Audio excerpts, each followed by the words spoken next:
میں جب بھی نماز پڑھتا ہوں تو ثنا کے بعد بسم اللہ نہیں پڑھتا، الحمدللہ سے نماز شروع کرتا ہوں۔ کیا بسم اللہ پڑھنی لازمی؟ جی، بسم اللہ سورہ فاتحہ سے پہلے پڑھنا سنت ہے۔ البتہ یہ ضرور ہے، بعض لوگ وہ بخاری مسلم سے حدیث لیتے ہیں کہ عبداللہ بن عمر کہتے ہیں کہ نبی الاسلام اور حضرت ابوبکر عمر قرات جو ہے الحمد سے شروع کرتے تھے، اور وہ اس سے یہ پلی لیتے ہیں کہ نبی الاسلام سورہ فاتحہ سے پہلے بسم اللہ نہیں پڑھتے تھے۔ یہ بالکل غلط ہے۔ وہ یہ بتانا چاہ رہے تھے کہ اونچی آواز سے قرات الحمد سے شروع کرتے تھے، بسم اللہ آہستہ ہی پڑھتے تھے، کیونکہ یہی حدیث سنن نسائی کے اندر موجود ہے، اور اس میں باقاعدہ یہ بھی الفاظ ہیں کہ نبی الاسلام حضرت ابوبکر عمر بسم اللہ اونچی آواز سے نہیں پڑھتے تھے، سرن پڑھتے تھے۔ البتہ بسم اللہ سورہ فاتحہ کا حصہ نہیں ہے، جس طرح اہل حدیث یا اہل تشیع کا یا امام شافعی کا موقف ہے، اور وہ بسم اللہ کو آیت نمبر 1 گنتے ہیں سورہ فاتحہ کی۔ ایسا نہیں ہے، سورۃ الفاتحہ الحمد سے شروع ہوتی ہے۔ اس پہ میری پوری تفصیلی ویڈیو ریکارڈ ہے، اور میں نے ثابت کیا ہے کہ امام حنیفہ رحمۃ اللہ علیہ کا موقف بالکل درست ہے کہ سورہ فاتحہ کا حصہ نہیں ہے بسم اللہ۔ البتہ ساری صورتیں جب سٹارٹ سے پڑھی جائیں گی تو ان کے شروع میں بسم اللہ ہوتا ہے، سوائے سورہ التوبہ کے۔ قرآن کے تعارف میں بھی میں نے بڑی تفصیلی اس کے اوپر بات کی ہوئی ہے۔ ایٹ لیسٹ جو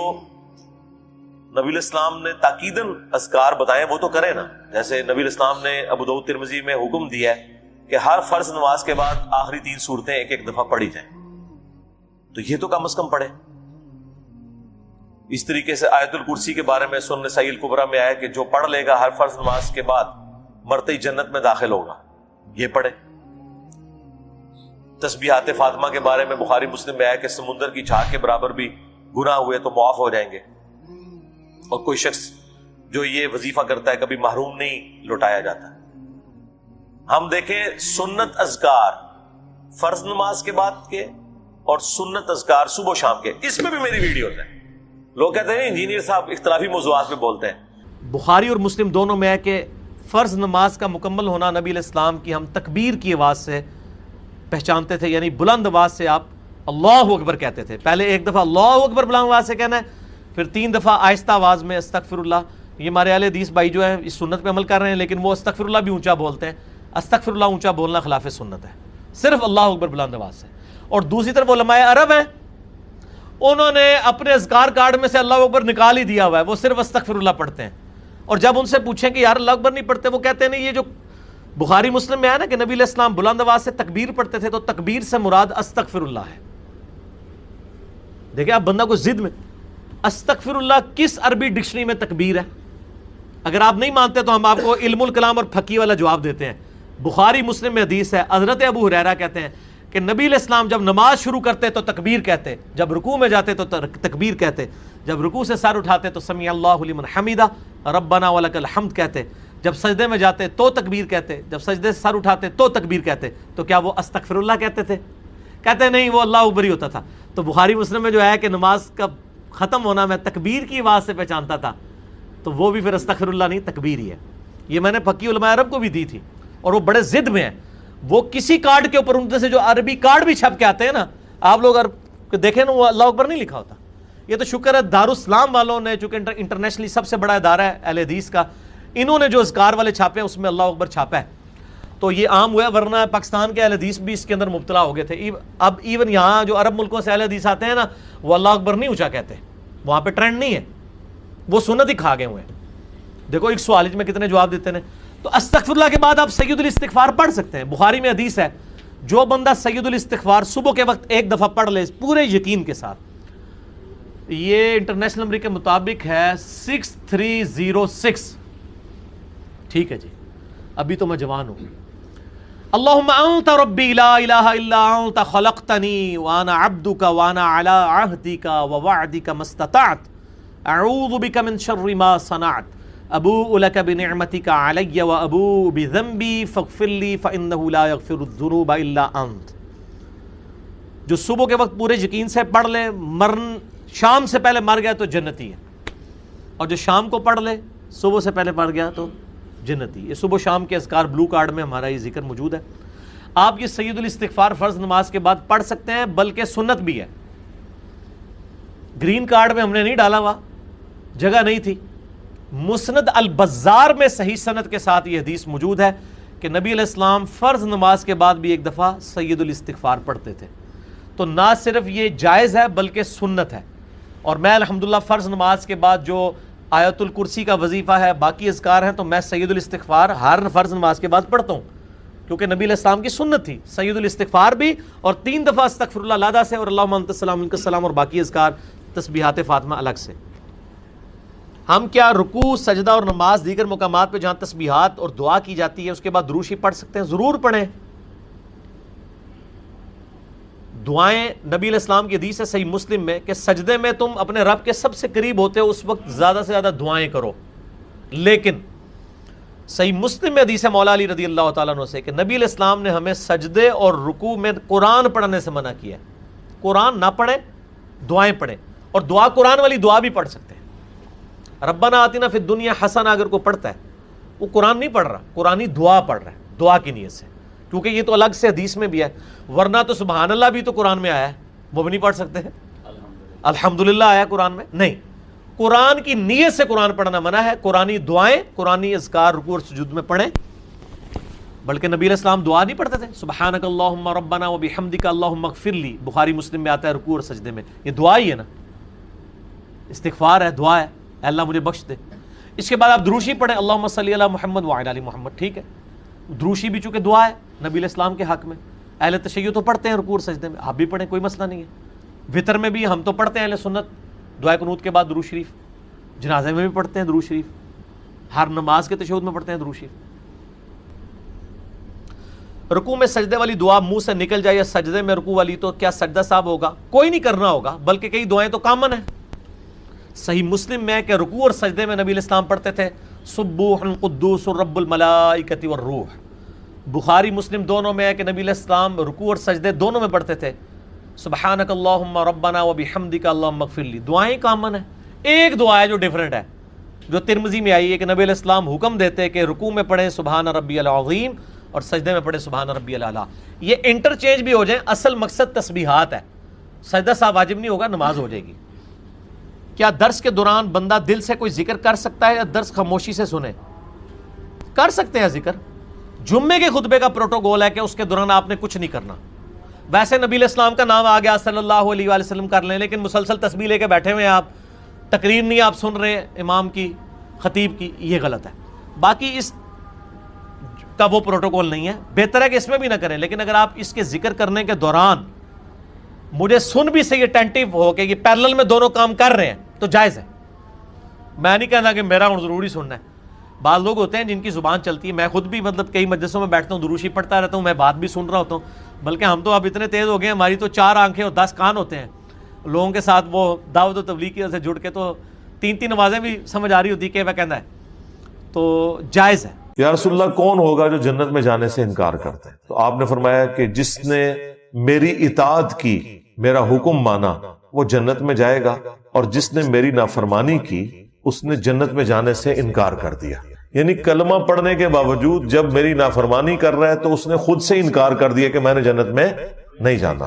تو یہ بڑا سینسٹیو مسئلہ ہے. یہ ایک آدھی بات اٹھانا کہ جس نے ایک دفعہ بھی کلمہ پڑھا وہ جنت میں جائے گا، پوری بات بتایا کریں کہ اس صورت میں کہ اگر اس کا خاتمہ ایمان پر ہوا اور اللہ تبارک و تعالی نے اس گناہوں کی کوئی معافی والا معاملہ کر دیا ہزاروں لاکھوں سال جہنم میں جلنے کے بعد، تب ایسی صورتحال ہوگی. اللہ نہ کرے کہ ایسا ہو.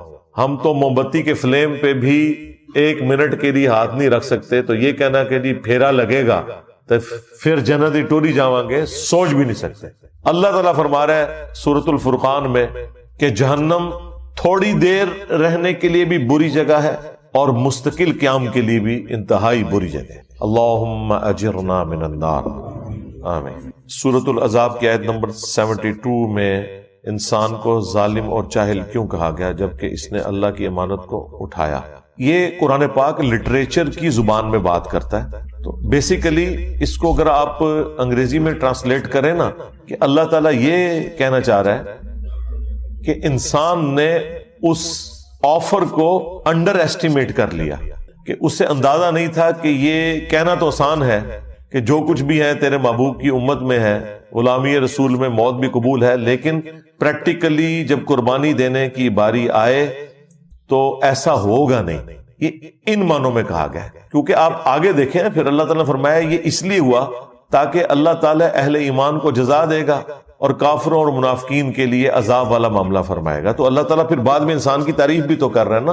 تو لہٰذا ان دونوں چیزوں کو اکٹھا سمجھے کہ اللہ تعالیٰ نے جو کہا کہ یہ ظالم تھا، جاہل تھا، مراد یہ کہ اسے اندازہ نہیں تھا.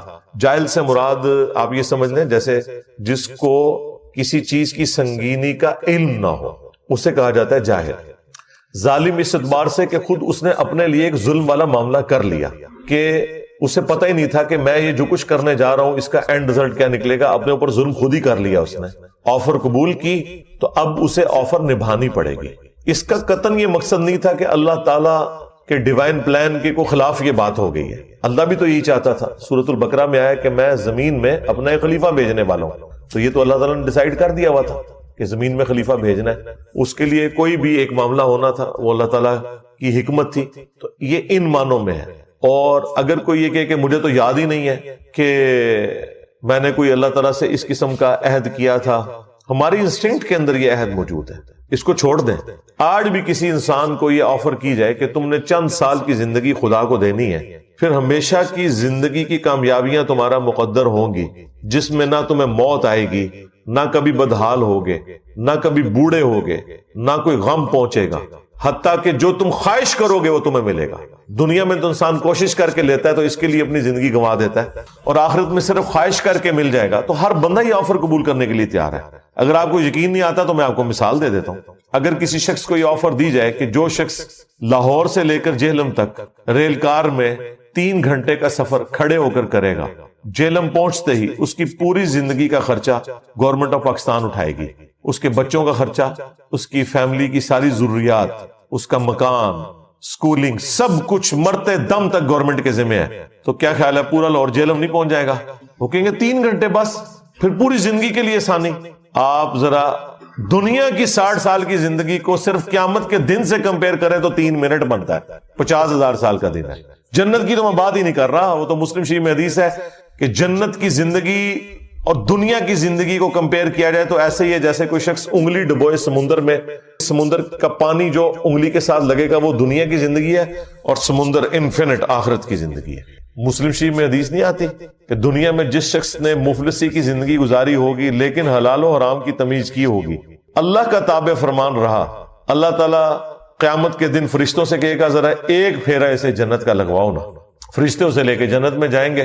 جب واپس آئے گا اللہ تعالیٰ پوچھے گا ہاں بھائی کوئی دنیا میں تکلیف دیکھی؟ وہ کہے گا اللہ تیری عزت کی قسم میں نے دنیا میں کوئی تکلیف نہیں دیکھی. جنت کا ایک پھیرا اس کی پوری زندگی کی تکلیف کو ختم کر دے گا کہ اگر مجھے یہ کچھ ملنے والا تھا تو میں نے دنیا میں کوئی تکلیف ہی نہیں دیکھی. پھر اللہ تعالیٰ ایک فاسق اور فاجر شخص کو جس نے دنیا میں بڑی عیاشی کی زندگی گزاری، اللہ تعالیٰ کو رسپانس نہیں کیا، دنیا کی ہر آسائش اویلیبل تھی، اللہ تعالیٰ کہے گا ذرا اسے دوزخ کا ایک پھیرا لگواؤ. ایک پھیرا لگے گا نا، ادھر تو کہتے خیر ایک پھیرا ہی لگے گا. ایک پھیرا بھائی وہ کتنا لمبا ہوگا. اس کو تو جسٹ تھوڑی دیر کے لیے جہنم میں لے کے جب فرشتے جائیں گے اور واپس آئے گا تو اللہ تعالیٰ پوچھے گا ہاں بھائی کوئی دنیا میں سکھ دیکھا؟ وہ کہے گا تیری عزت کی قسم میں نے کوئی سکھ نہیں دنیا میں دیکھا. حالانکہ دنیا کی ساری زندگی اس نے سکھی گزاری ہوگی. کیوں؟ اسے وہ تکلیف دے کے اپنا وہ سکھ بھی بھول جائے گا کہ گویا وہ تو کچھ بھی نہیں تھا، یہ تو اگر یہ کچھ میرے ساتھ ہونا تھا تو میں نے کوئی سکھ نہیں کاٹا.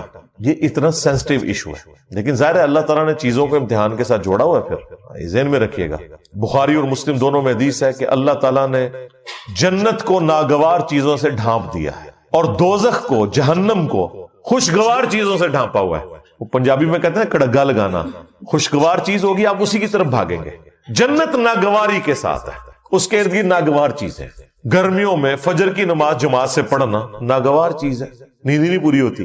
گرمیوں میں لمبے لمبے روزے رکھنا طبیعت میں ناگوار ہے. سردیوں میں ٹھنڈے پانی سے کیا گرم پانی سے بھی وضو کر کے نماز پڑھنا بہرحال ایک ایفرٹ تو ہے، طبیعت پہ ناگوار ہے. دنیا میں حلال اور حرام کی تمیز کرنا طبیعت پہ ناگوار ہے. حرام سے بچنا طبیعت پہ ناگوار ہے. تو اللہ تعالیٰ نے جنت کو ناگوار چیزوں سے ڈھانپ رکھا ہے اور جہنم کو خوشگوار چیزوں سے. یعنی ہر وہ چیز جو طبیعت کو بڑی اچھی لگتی ہے، آسانی سے مل بھی جاتی ہے اور نفس کی تسکین کا سما بھی ہے، وہ آپ کو جہنم میں لے جائے گی.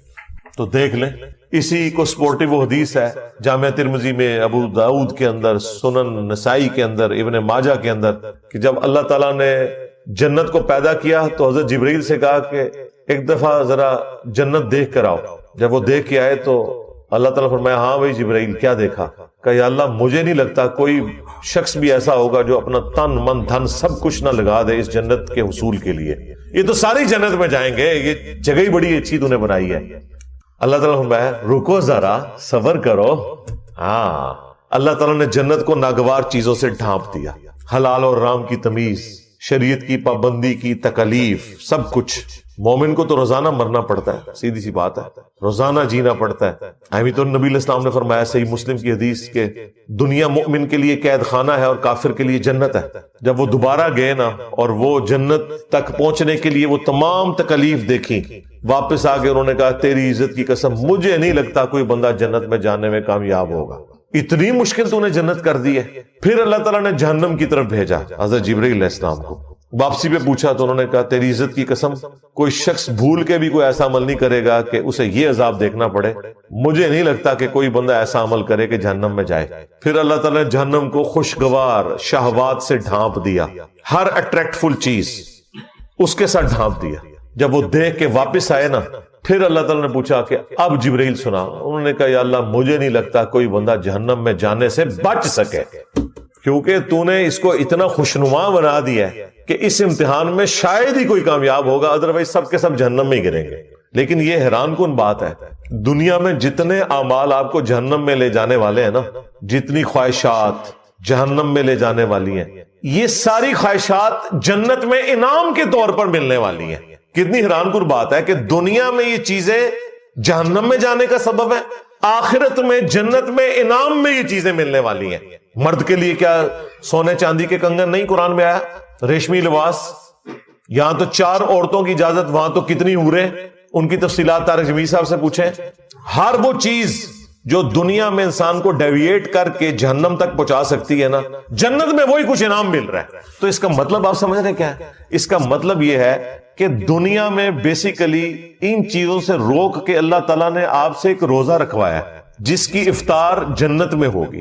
جس طرح دنیا میں آپ حلال چیزیں چھوڑ دیتے ہیں نا روزے کی حالت میں, کیونکہ روزے کی حالت میں وہ چیزیں کھانے سے آپ کا روزہ ٹوٹ جائے گا.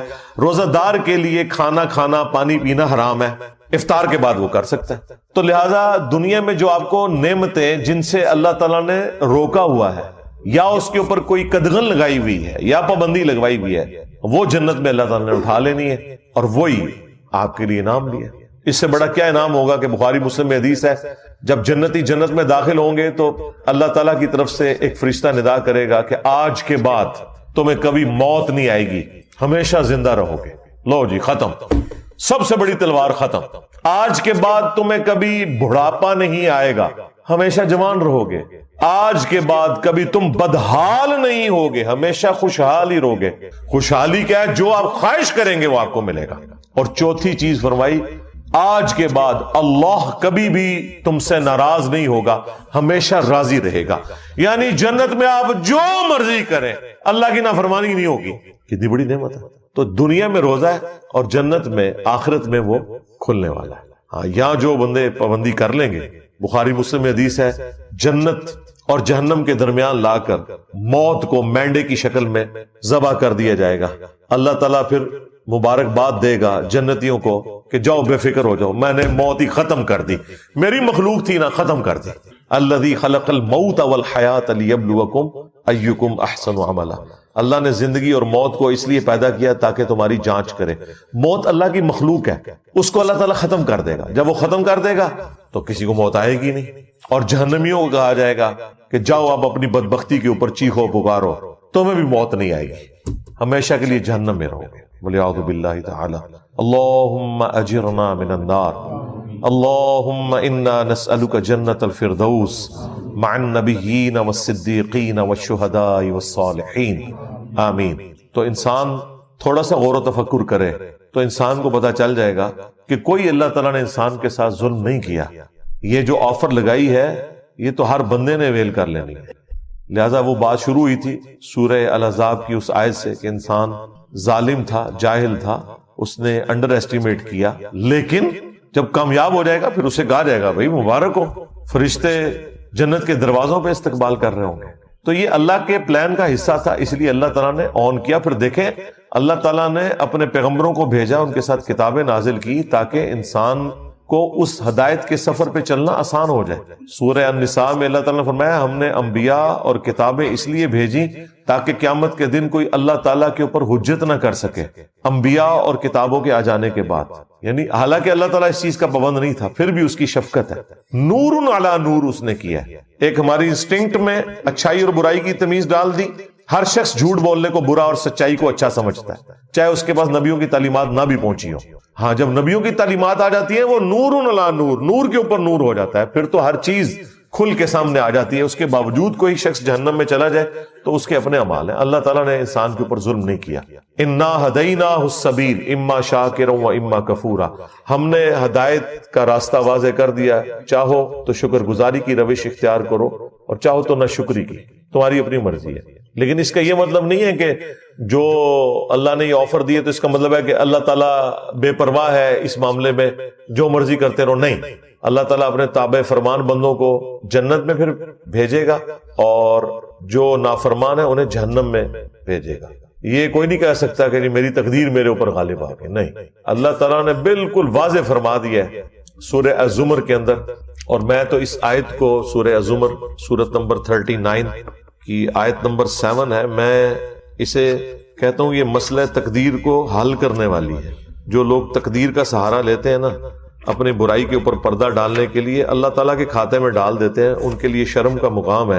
اللہ تعالیٰ نے کس طرح قرآن پاک میں آیات کھول کے بیان کی ہیں۔ سورہ الزمر سورت نمبر 39 آیت نمبر 7، ان تکفروا فإن اللہ غنی عنکم، اگر تم کفر کی روش اختیار کرو گے، ناشکری کرو گے تو جان لو بے شک اللہ تعالیٰ بے پرواہ ہے تم سے۔ یہ نہیں ہوگا کہ تمہاری ناشکری کرنے سے، تمہاری نافرمانی کرنے سے، تمہارے بے نمازی رہنے سے کوئی اللہ تعالیٰ کو نقصان ہو رہا ہے، کوئی اس کی کوئی کوالٹیز میں کوئی نقص آ جائے گا، نہیں۔ وَلَا يَرْضَى لِعِبَادِهِ الْكُفْرَ، لیکن یاد رکھنا اللہ اپنے بندوں سے کفر کے لیے راضی نہیں ہے، اگرچہ اس نے کھلی چھٹی دی ہوئی ہے، وہ تو بے پرواہ ہے لیکن راضی نہیں ہوگا۔ وَإِن تَشْكُرُوا يَرْضَهُ لَكُمْ، اور اگر تم شکر گزاری کی روش اختیار کرو گے پھر ہی وہ تم سے راضی ہوگا، اسی میں وہ تم سے راضی ہے۔ لہذا یہ جو ہم کہتے ہیں نا اللہ کو کوئی پرواہ نہیں ہے، مراد یہ نہیں کہ جو مرضی کرتے رہو، مراد یہ کہ اللہ کو فرق نہیں پڑے گا لیکن تسی مارے گئے۔ کہتے ہیں جی اللہ نو ساڑیاں نمازاں چاہیے، بھئی اللہ کو نہیں چاہیے، تمہیں چاہیے نمازیں۔ اللہ نے تو کہہ دیا مجھے فرق نہیں پڑتا، لیکن تو گیا اگر تو میرا نافرمان ہوا۔ اور اس سے یہ بات بھی کلیئر ہوئی کہ جو یہ اکثر جملہ بولا جاتا ہے نا کہ دنیا میں جتنے بھی کام ہو رہے ہیں یہ اللہ کی مرضی سے ہو رہے ہیں، یہ بالکل غلط جملہ ہے۔ دنیا میں سارے کام اللہ کی مرضی سے نہیں ہو رہے۔ کیا شرک، کفر، بدکاری اللہ کی مرضی سے ہو رہی ہے؟ نہیں، اللہ کی مرضی تو اللہ نے کہہ دیا کہ میری مرضی کیا ہے، وَلَا يَرْضَى لِعِبَادِهِ الْكُفْرَ، میں ناشکری کی روش اپنے بندوں کے لیے پسند نہیں کرتا، میری کوئی مرضی نہیں اس میں، اللہ کی اجازت سے سب کچھ ہو رہا ہے، پکڑے گا نہیں۔ جس نے اذان کی آواز میں مسجد میں جانا جائے، جس نے نہیں جانا اس کے پاؤں زمین میں نہیں دھسیں گے، اجازت ہے، جو مرضی کرو، لیکن آخرت میں پکڑ لے گا۔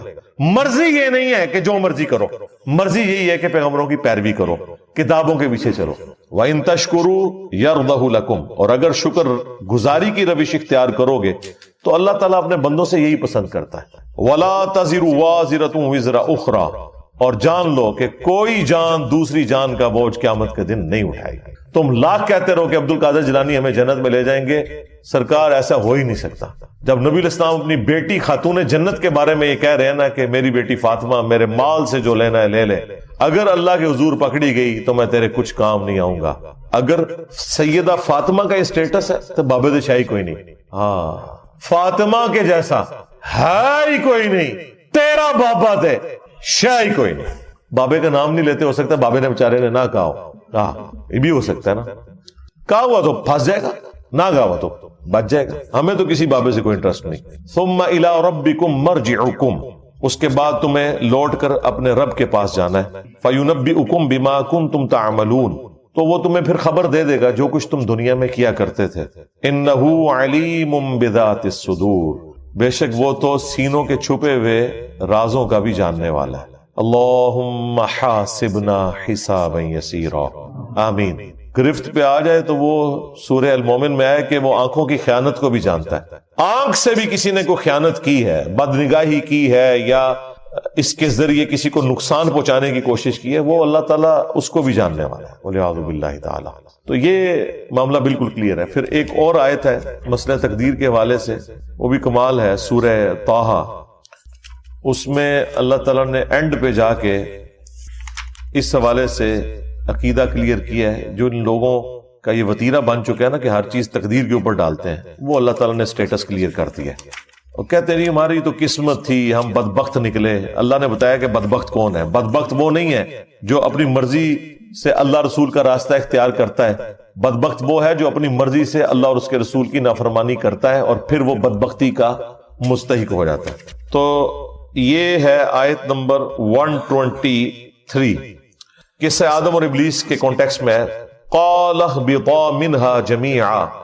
اللہ تعالیٰ نے آدم اور حوا سے فرمایا ہے کہ تم اب سب کے سب زمین پر اتر جاؤ. سب کے سب سے مراد ہے کہ تم بھی اور تمہاری اولاد جو ہونے والی ہے. بَعْضُكُمْ لِبَعْضٍ عَدُوٌّ. تم میں سے بعض کا دشمن ہوگا. ظاہر ہے شیاطین بھی دشمن، انسان بھی انسانوں کے دشمن، یہ سارا معاملہ چلے گا.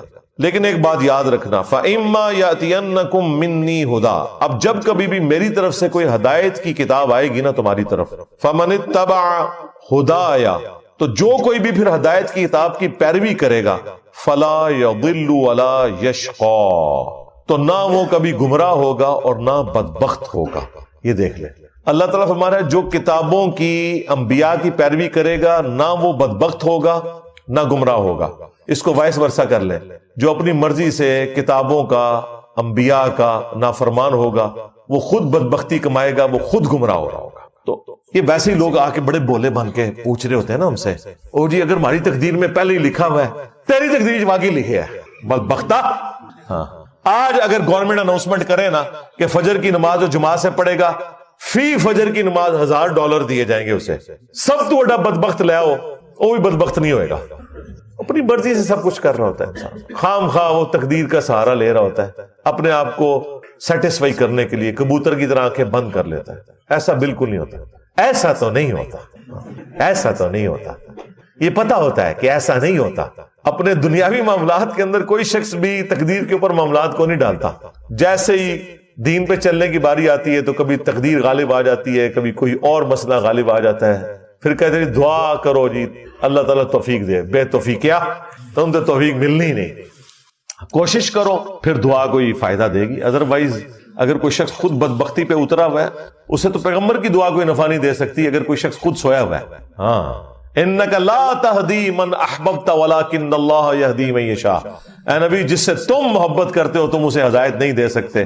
اللہ جسے چاہتا ہے ہدایت دیتا ہے اور اسے بہتر پتہ ہے کس کو ہدایت دینی ہے. کس کو دینی ہے؟ والذین جاہدوا فینا لنہدینہم سبلنا. جو لوگ ہماری راہ میں کوشش کرتے ہیں ہم ان کے لیے اپنی راہیں کھول دیتے ہیں. جو بدبختی پہ اترا ہوا ہے بھائی اس کو قرآن و سنت سے کیا لینا دینا. جو سیریس ہوگا وہ پہنچ جائے گا. مولا علی علیہ السلام کہتے ہیں کہ ایک دن میں نے رسول اللہ سے پوچھا، صحیح بخاری مسلم دونوں میں حدیث ہے اور یہ مسئلہ تقدیر کے حوالے سے بڑی اسٹانشنگ حدیث ہے کہ یا رسول اللہ اگر اللہ کی تقدیر میں جنتیوں کا جنت میں جانا جہنمیوں کا جہنم میں جانا لکھ ہی دیا گیا ہے تو پھر ہم عمل کیوں کرتے ہیں؟ لو جی دنیا میں اگر کوئی سب سے امپورٹنٹ کوسچن ہے نا جو ہر انسان پوچھتا ہے وہ مولا علی نے 800 سے 1400 سال پہلے پوچھ کے تہاڈی منجی ٹھکوا دیتی. بدبختو نافرمانو. اب کھل کے سوال کیا. اچھا حضور نے اب جو جواب دیا وہ کمال ہے، ویل لیفٹ بھی کیا ہے اور جواب بھی دیا ہے بڑے احسن انداز میں. آپ نے فرمایا کہ تم عمل کرتے رہو، جنتیوں کے لیے جنت والے عمل آسان ہو جائیں گے، جہنمیوں کے لیے جہنم والے عمل آسان ہو جائیں گے. اب دیکھیں کتنا بڑا چھکا مارا ہے. یعنی جو شخص الٹے کام کر رہا ہے اسے اب کسی سے پوچھنے کی ضرورت نہیں، واقعی جہنمی ہے تو.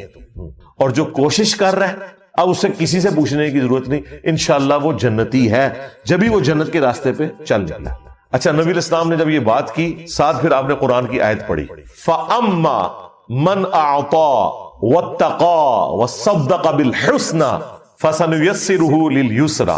جس نے عطا کی روش اختیار کی، فیاضی کی روش اختیار کی، غریبوں کا خیال رکھا، شکر گزاری کی روش اختیار کی، وصدق بالحسنى اور ہر اچھی بات کی تصدیق کی. جب اسے پتا چلتا رہا نا کہ یہ بات یوں ہے تو فوراً اس پہ عمل کیا. پھر اس نے نہیں دیکھا کہ میرے بزرگ بابے کیا کرتے تھے. اسے پتا چلا بخاری مسلم میں نماز کا طریقہ یہ لکھا ہے, اس نے رفع الیدین شروع کر دیا. اسے پتا چل گیا قرآن میں توحید یہ بیان ہوئی ہے, اس نے پھر واقعی عقیدہ ایاک نعبد و ایاک نستعین کے مطابق رکھ لیا. تو اس کے لیے پھر آخرت کی منازل آسان ہوتی جائیں گی.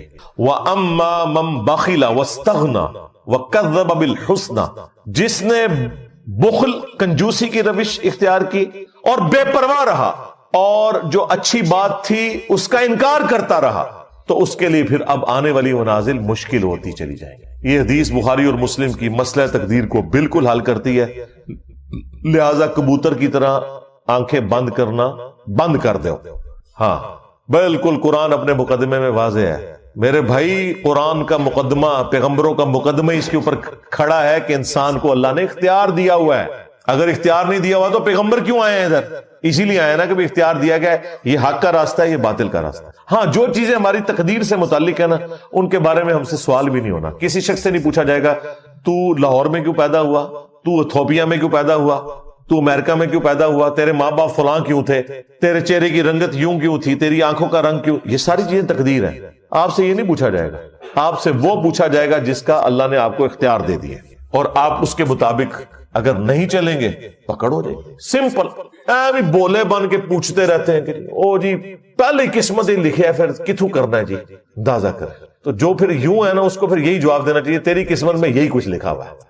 باقی وہ جو حدیث ہے نا بخاری مسلم میں کہ بعض لوگ جنتیوں والے کام کرتے رہتے ہیں اور ایک بالشت رہ جاتے ہیں جنت سے, ان پہ تقدیر غالب آ جاتی ہے, وہ جہنم میں چلا جاتا ہے والعیاذ باللہ تعالی. تو لوگ کہتے ہیں جی کیا فائدہ جی, پھر پوری زندگی اگر یہی ہونا تھا اینڈ پہ. اور بھائی وہ جو تقدیر غالب آئی ہے وہ کس کے لیے آئی ہے؟ جو شخص منافقت کی زندگی گزار رہا تھا, لبادہ اس نے اڑا ہوا تھا, وہ حقیقتاً نیک نہیں تھا. یہ نہیں ہے کہ ایک بندے نے پوری نیک نیتی کے ساتھ اچھے عقائد اپنائے اور دین پہ عمل کیا اب اس کے اوپر تقدیر غالب آ جائے گی. نہیں, ایسا نہیں ہوگا, بالکل نہیں ہوگا. دنیا میں ہو سکتا ہے کہ کوئی شخص محنت کرے اور اس کی محنت ضائع جائے, کیونکہ دنیا کو اللہ نے ابتلا کے قانون پہ بنایا ہے, آزمائش کے قانون پہ. وَلَنَبْلُوَنَّكُمْ بِشَيْءٍ مِّنَ الْخَوْفِ وَالْجُوعِ وَنَقْصٍ مِّنَ الْأَمْوَالِ وَالْأَنفُسِ وَالثَّمَرَاتِ, ضرور آزمائیں گے خوف کے ذریعے, بھوک کے ذریعے, جان اور مال میں نقص کے ذریعے. یہ دنیا میں ہوگا. آخرت میں یہ نہیں ہوگا کہ ایک بندے کے عقائد ٹھیک تھے اور قیامت والے دن پہنچا نیک اعمال کر کے اور اللہ تعالیٰ کہ نہیں تو اب جہنم میں جائے گا, میری تقدیر کا یہ فیصلہ ہے کہ تیرے اوپر میں یہ غالب کر دوں گا جیسا دنیا میں. اسی لیے اللہ تعالیٰ نے ہمیشہ آخرت کے لیے کہا ہے کہ میں اپنے وعدے کی خلاف ورزی نہیں کرتا. یہ آیت آپ کو کبھی بھی سمجھ نہیں آنی تھی کہ یہ اللہ تعالیٰ کو کیوں کہنا پڑتا ہے قرآن پاک میں بار بار کہ اللہ تعالیٰ اپنے وعدے کے خلاف نہیں کرتا, اللہ تعالیٰ اپنے وعدے کے خلاف نہیں کرتا, اللہ تعالیٰ اپنے وعدے کے خلاف. کیونکہ انسان کو کبھی خیال آ سکتا ہے یار دنیا میں محنت کی تھی, اینڈ تے بھی پتہ لگے کہ آخرت میں یہی کچھ ہو گیا جس طرح دنیا میں بیڈ لک ہوئی تھی. آخرت میں بیڈ لک نہیں ہونی, یہ بیڈ لک کا تعلق اس دنیا کے ساتھ ہے. آخرت میں آپ کے لیے گڈ لک ہے اگر آپ نے انبیاء کی پیروی کا راستہ اختیار کیا ہے انشاءاللہ تعالی. ہاں بالکل کلیئر کٹ. تو اس فرق کو آپ سمجھ لیں. یہ لوگ بعض اوقات اس کو مکس کر دیتے ہیں, ایسا بالکل نہیں ہے, بالکل کلیئر کٹ. جو مولا علی کو حضور نے فرما دیا نا کہ جنتیوں کے لیے جنت کے عمل آسان ہو جائیں گے, جہنمیوں کے لیے جہنم والے اعمال آسان ہو جائیں گے. بس آپ دیکھ لیں دنیا میں آپ کو بھی اندازہ ہو جاتا ہے بعض لوگ کتنا اللہ کو سیریس لیتے ہیں, چھوٹی سی بات کے اوپر بھی کتنے وہمی ہو جاتے ہیں. تو میں اس طرح کے جب لوگوں کو دیکھتا ہوں میں کہتا ہوں جی جنتی روحیں دنیا میں ہی پہچانی جاتی ہیں, کس طرح معاشرے سے ٹکر لے لیتے ہیں اللہ اور اس کے رسول کی خاطر عز و جل و صلی اللہ علیہ وسلم. اور کتنے جنہوں نے صرف دین کا لبادہ اوڑا ہوا ہے, ذرا سی کوئی تکلیف آئی وہ پڑا ہوا دین. دنیا کی پرائورٹی ان کے لیے ٹاپ پرائورٹی ہوتی ہے, اللہ ان کے لیے ٹاپ پرائورٹی نہیں ہوتا. والعیاذ باللہ تعالی. اللہ تعالی ہمیں استقامت کے ساتھ قرآن و سنت کی تعلیمات پر عمل کر کے دوسرے بھائیوں تک پہنچانے کی بھی توفیق عطا فرمائے, آمین. اللہم انی اسألک بانک انت اللہ لا الہ الا انت الاحد الصمد الذی لم یلد ولم یولد ولم یکن له کفوا احد وإلہکم الہ واحد لا الہ الا هو الرحمن الرحیم. الف لام میم. اللہ لا الہ الا هو الحی القیوم. اللہم صلی علی محمد وعلی آل محمد. ربنا آتنا فی الدنیا حسنہ وفی الآخرۃ حسنۃ وقنا عذاب النار اللهم احسن عاقبتنا في الامور كلها واجرنا من خزي الدنيا وعذاب الاخره ربنا آتنا من لدنك رحمة وهيئ لنا من امرنا رشدا اللهم اغفر لحينا وميتنا وشاهدنا وغائبنا وصغيرنا وكبيرنا وذكرنا وانثانا اللهم من احييته منا فاحيه على الاسلام ومن توفیتہ منا فتوفہ. اس کا تو خیر ترجمہ بھی ممکن نہیں ہے، یہ ایک کوڈ ورڈز کے طور پہ بعض چیزیں ایسی ہیں جن کا عربی لنگوسٹک میں ترجمہ موجود بھی ہے، اس کے باوجود وہ متشابہات ہیں، ان کی تفصیلات ہمیں نہیں پتا. جس طرح کہ اللہ تعالیٰ کی صفات کا ذکر ہے، اللہ کا ہاتھ، اللہ کی آنکھیں. اب یہ جو گفتگو ہے یہ لٹریچر کی زبان میں بھی ہو سکتی ہے کہ اس سے مراد قدرت لیا گیا ہو، یا اس سے مراد اللہ تعالیٰ کی وہ کوالٹیز ہیں جن کی تفصیلات ہمیں نہیں پتا. چونکہ ہماری زبان کی ووکیبلری اتنی ہی ہے، ہم اس طرح کے ملتے جلتے الفاظ ہی بیان کر سکتے ہیں. جس طرح کہ جنت کی نعمتیں ہیں وہ قرآن پاک میں بیان ہوئی، لیکن ساتھ ہی سورہ السجدہ میں آیا کہ اللہ تعالیٰ نے اپنے بندوں کے لیے ان کی آنکھوں کی ٹھنڈک نعمتیں چھپا کے رکھی ہوئی ہیں. اور اسی آیت کی تفصیل میں بخاری مسلم میں ہے کہ وہ نعمتیں نہ کسی آنکھ نے دیکھی، نہ کسی کان نے سنی، نہ کسی کے دل پہ بھی کبھی ان کا گمان گزرا. تو وہ ظاہر ہے اس کا مطلب ہے وہ ایکسٹراڈنری نعمتیں تو سمجھانے کے لیے بتا دیا جاتا ہے. اسی لیے سورۃ البقرہ میں ہے کہ جب جنتیوں کو فروٹ دیے جائیں گے تو وہ دنیا کے فروٹ سے ملتے جلتے ہوں گے. وہ کہیں گے کہ یہ تو وہی ہے جو ہمیں دنیا میں بھی دیا گیا تھا، لیکن اللہ تعالیٰ فرماتا ہے وہ ان سے ملتے جلتے ہوں گے. وہ تو جب کھائیں گے تو پتا چلے گا نا کہ اس میں بہت بڑا فرق ہے. ایک دیسی آم کا ذائقہ ہے، انور ٹور بھی دیکھنے میں دیسی آم کی طرح ہے، لیکن ذائقے میں زمین و آسمان کا فرق ہے. تو جو جنت کا فروٹ ہے بظاہر دیکھنے میں دنیا کے فروٹ کی طرح نظر آئے گا، لیکن اس کی جو کوالٹیز ہیں، اس کا جو ذائقہ ہے، اس کا کوئی لینا دینا نہیں ہے دنیا کی کسی بھی چیز کے ساتھ. لیکن وہ اس لیے اللہ تبارک و تعالیٰ نے اس کو ایسی شکل کا رکھا ہے تاکہ دل میں اس کے لیے اٹریکشن پیدا ہو. ادروائز آپ اگر ایسی غذا دیکھیں جو آپ نے پہلے نہیں دیکھی ہوئی تو آپ کبھی بھی دسترخوان سے پہلے اسے اٹھانے کی کوشش نہیں کرتے. کوشش وہی ہوتی ہے جو چیز آپ کو پسند ہے، آپ کی دیکھی بھالی ہے، اسی کو آپ پہلے کھانے کے لیے استعمال کریں. اس لیے جنتیوں کو بھی ابتداً اس طرح کے فروٹ دیے جائیں گے جو دنیا کے فروٹ سے ملتے جلتے ہوں گے. اس میں آگے چل کے آئے گا انار، انگور، لیکن آپ نے قطعاً یہ نہیں سمجھنا کہ یہ اس طرح کے انار اور انگور ہوں گے. دنیا میں بھی کوالٹیز کا اتنا فرق ہے کہ ایک ہی طرح کا فروٹ مختلف علاقوں میں جو اگتا ہے، زمین و آسمان کا فرق ہے اس کے ٹیسٹ کے اندر. تو انسان جو ہے چونکہ اس طرح کے فروٹ کے ساتھ فیملیئر ہے، اس لیے اسے اٹریکشن فیل ہوگی، لیکن جب وہ کھائے گا تو اس کا ذائقہ تو بالکل ایک ایکسٹراڈنری ہوگا. تو اس طرح کی جو متشابہات ہیں، ریزمبلنس والی چیزیں اللہ تعالیٰ کی صفات سے متعلق ہوں، جنت سے متعلق ہوں، حوروں سے متعلق ہوں، وہ صرف اجمالاً ہماری وکیبلری میں بیان کیا گیا. اس کی تفصیلات جب تک انسان وہاں پہنچ نہ جائے اس کو کبھی بھی اس طریقے سے بریف نہیں کر سکتا. تو ان آیات پہ صرف ایمان لانا کافی ہے. نہ یہ ایسی آیات ہیں کہ جن کی وجہ سے کوئی قرآن کی تعلیمات میں فرق پڑ جاتا ہے کہ اگر آپ اس کو ڈیٹیل سے نہیں سمجھ رہے. اس کا ذکر سورہ آل عمران کی آیت نمبر 7 میں آیا کہ ہم نے قرآن جو نازل کیا اس کی آیات 2 قسم کی ہیں، ایک محکمات ہے، دوسری متشابہات ہے. پھر اللہ تعالیٰ نے جو محکمات ہیں وہی اصل کتاب ہے، یعنی جن میں اللہ تعالیٰ نے حکم بیان کیے ہیں. حکم کیا ہے؟ نماز پڑھو، ماں باپ کے ساتھ اس نے سلوک کرو، بدکاری سے بچو، قتل نہ حق نہ کرو، چوری سے بچو. جتنے بھی اللہ تعالیٰ کی طرف سے فرائض ہیں اور اللہ تعالیٰ کی طرف سے جو گناہ حرام قرار دیے گئے ہیں، وہ ساری کی ساری چیزیں جو ہے وہ ہیں محکمات، یعنی حکمیہ چیزیں محکمات. اور اللہ تعالیٰ میں کتاب کی اصل وہی ہے. اور دوسری فرمایا متشابہات ہے، یعنی جو ریزمبلنس والی چیزیں مثال کے طور پر بیان ہوئی.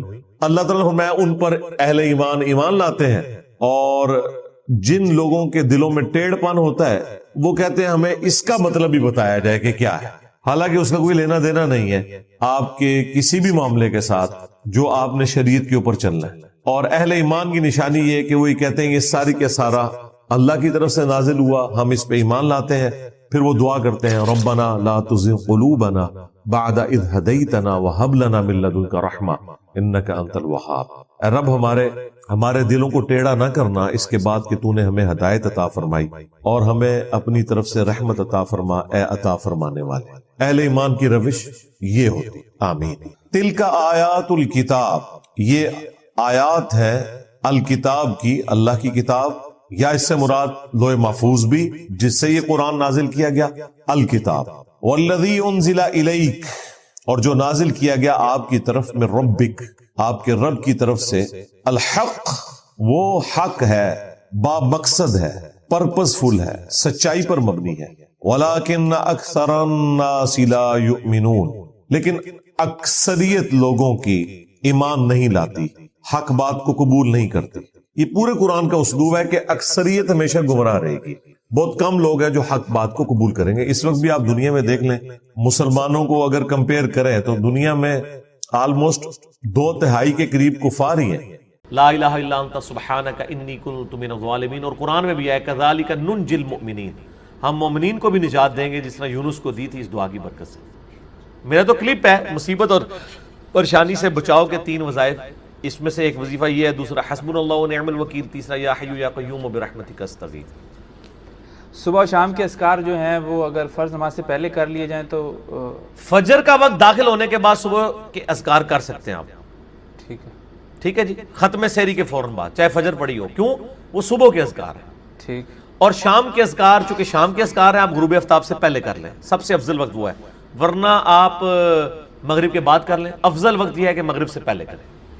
شام کے اذکار ہیں وہ رات کے نہیں ہیں، مغرب میں تو رات شروع ہو جاتی ہے۔ فی النار، اعوذ باللہ السمیع العلیم من الشیطان الرجیم من ہمزہ ونفخہ ونفثہ، بسم اللہ الرحمن الرحیم، رب اشرح لی صدری ویسر لی امری واحلل عقدۃ من لسانی یفقہوا قولی، بسم اللہ الرحمن الرحیم، ان اللہ وملائکتہ یصلون علی النبی یا ایہا الذین آمنوا صلوا علیہ وسلموا تسلیما، اللہم صل علی محمد وعلی آل محمد کما صلیت علی ابراہیم وعلی آل ابراہیم انک حمید مجید، اللہم بارک علی محمد وعلی آل محمد کما بارکت علی ابراہیم وعلی آل ابراہیم انک حمید مجید۔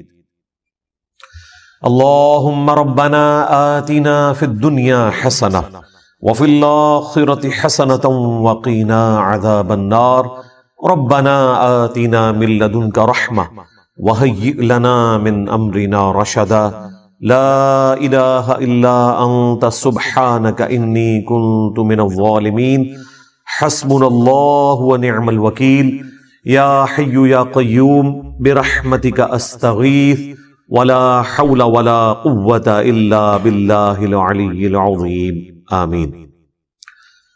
سورۃ الانبیاء، سورت نمبر 21 سے سٹارٹ کریں گے۔ آج پارہ نمبر 17 کا بھی آغاز ہو رہا ہے، اور پہلی سورت سورۃ الانبیاء ہے۔ قرآن حکیم میں اس کا نمبر 21 ہے، اور یہ مکی صورتوں میں سے ایک سورت ہے، اور مکی صورتوں کا جو اسلوب ہے وہ عقیدہ توحید سے متعلق ہے، فکر آخرت سے متعلق ہے، اس میں بھی اسپیسیفکلی آخرت میں اللہ تعالی جو انسانوں کو اٹھائے گا اس کے حوالے سے ڈسکشن ہے، اور مختلف انبیاء کرام علیہ السلام سے متعلق جو ان کو مختلف قوموں میں بھیجا گیا، ان کے جو حالات و واقعات مختلف جگہ قرآن پاک میں رپورٹ ہوئے، کمبائنڈ فارم میں آپ کو یہاں پر ملیں گے، اسی نسبت سے اس کا نام سورۃ الانبیاء ہے۔ اس میں حضرت ابراہیم علیہ السلام کا ذکر خیر بھی ملے گا، عیسیٰ علیہ السلام کا، سیدہ مریم کا، اور باقی انبیاء کرام کا۔ بعض کا نام آیا ہے، بعض کا تھوڑا تفصیلی ذکر آیا ہے، اور کنکلوژن اس کی اللہ کے محبوب صلی اللہ علیہ وآلہ وسلم کو جو اللہ تعالیٰ نے ٹائٹل دیا وما ارسلناک الا رحمتا للعالمین، اس پہ جا کر یہ سورت کنکلوڈ ہوگی۔ انبیاء کرام علیہم السلام سے متعلق عقیدہ کیا ہونا چاہیے اور انبیاء کرام کا اپنا کیا عقیدہ ہوتا تھا، یہ دونوں چیزیں اس سورت کے اندر بیان ہوگی۔ عام آدمی جس نے قرآن کبھی ترجمے سے نہیں پڑھا، اس سے اگر پوچھا جائے کہ سورۃ الانبیاء میں کیا ہوگا، تو عموماً جو آپ کو ان پڑھ جاہل قسم کے لوگ علماء میں سے بھی اور واعظین میں سے بھی، وہ آپ کو یہی کہتے سنائی دیں گے کہ جی اس میں انبیاء کرام کی خوبصورتی کا بیان ہوگا، ان کی آنکھیں کیسی تھیں، ان کے بالوں کا رنگ کیسا تھا، وہ اس قسم کی باتیں بیان کرتے ہیں اور ممبروں سے کرتے ہیں۔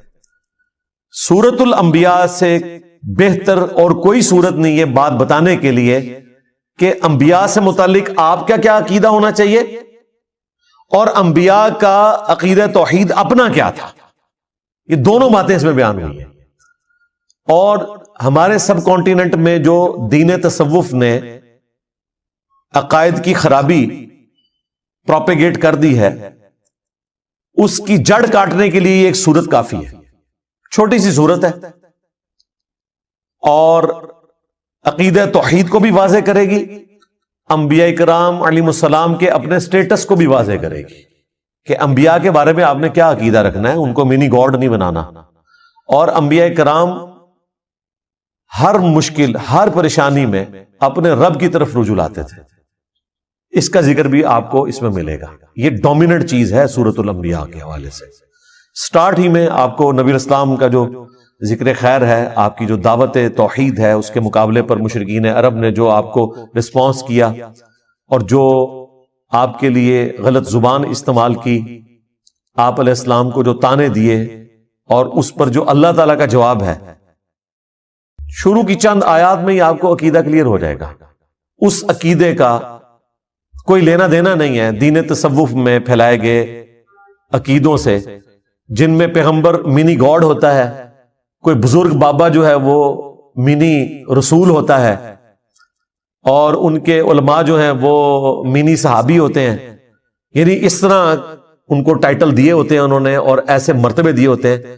یہ سٹارٹ ہی میں آپ کو بالکل کلیئر ہو جائے گا۔ اعوذ باللہ من الشیطان الرجیم، بسم اللہ الرحمن الرحیم۔ اقترب للناس حسابهم،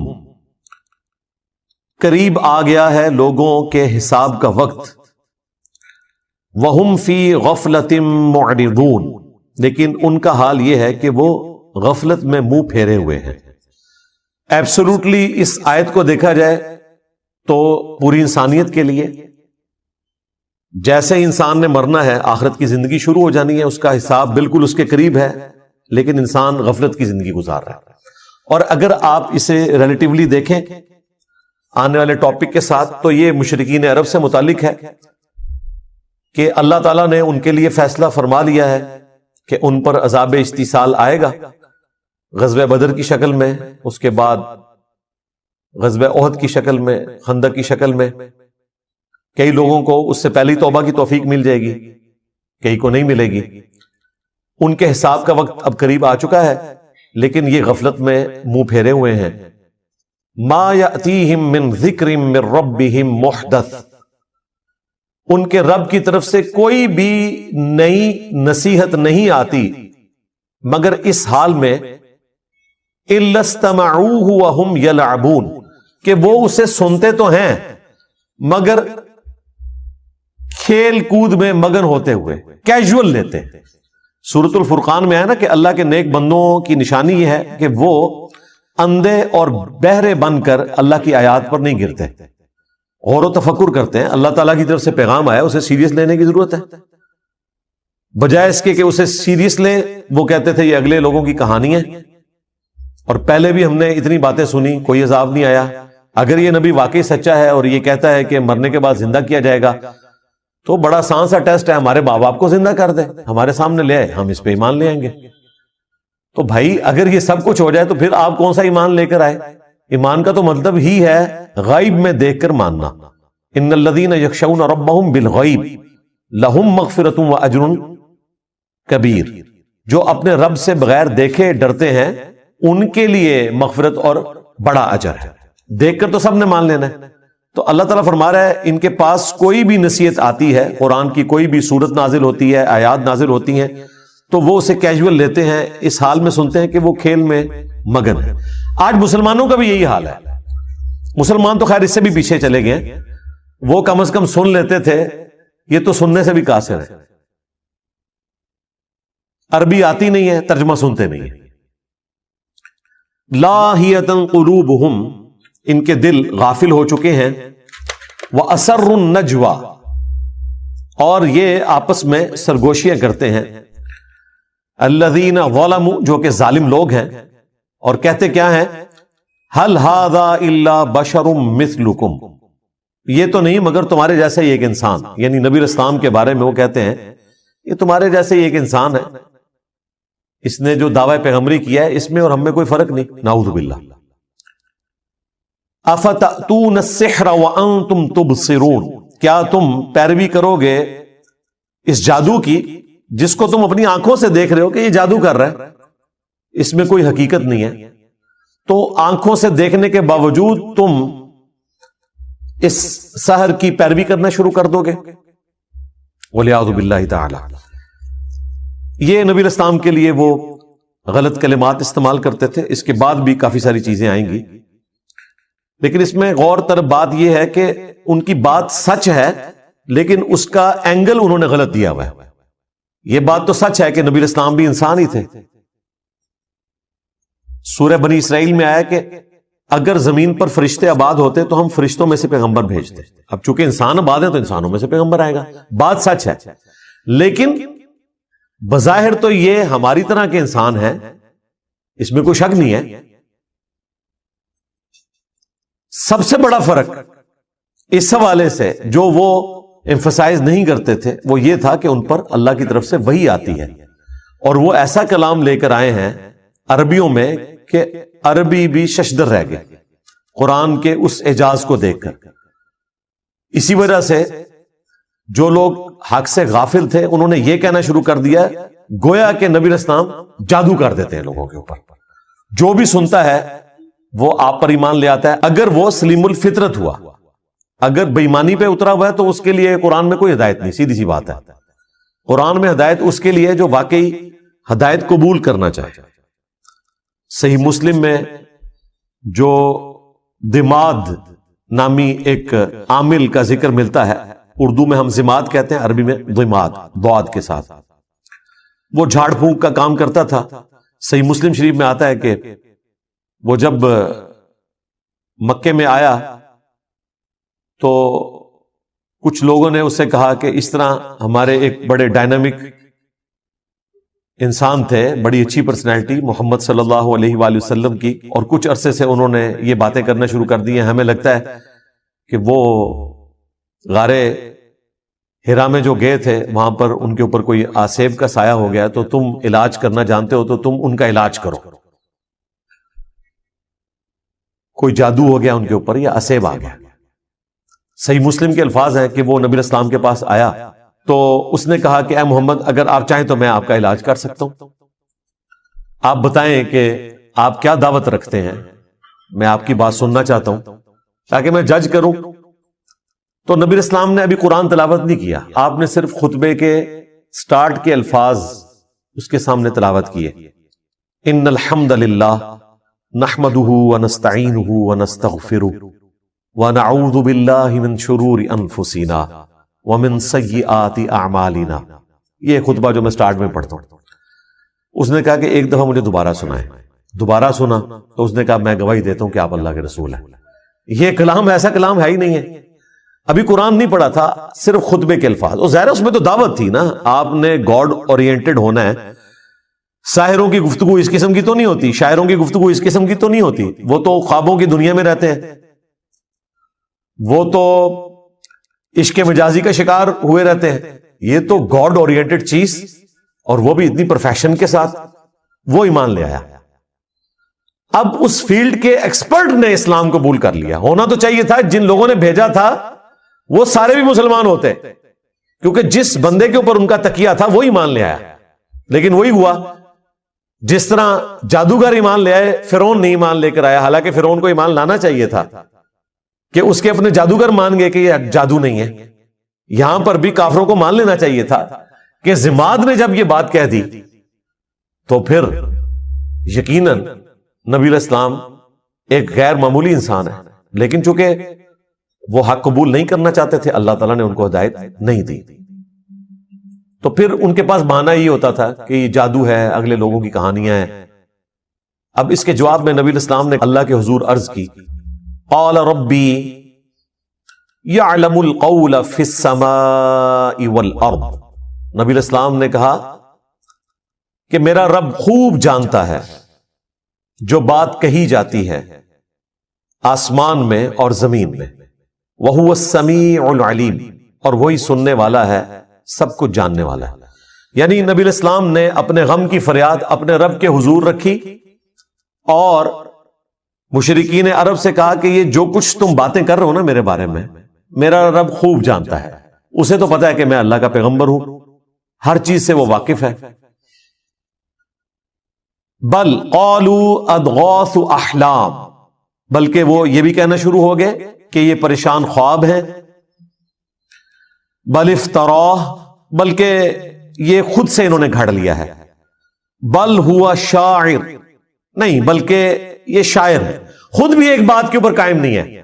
دیکھیں اگر کسی شخص کو یہ پتا چل گیا کہ یہ سامنے والا بندہ کیا ہے تو وہ بار بار اپنا بیان تو نہیں بدلتا. تم نے ساحر کہا، چیپٹر کلوز کرو، نہیں تسلی نہیں ہوئی کیونکہ جھوٹ کہا ہوا تھا نا. کسی کو یہ لولی پاپ دے دیا کہ ان کو خواب آتے رہتے ہیں، وہ یہ بیان کرتے ہیں. بعض جگہ پہ آیا کہ یہ اساطیر الاولین ہے، اگلے لوگوں کی کہانیاں بیان کرتے ہیں. اچھا، بعض لوگوں کو انہوں نے کہا کہ انہوں نے اللہ پر جھوٹ باندھ دیا، اور بعض کو کہا کہ یہ شاعر ہے.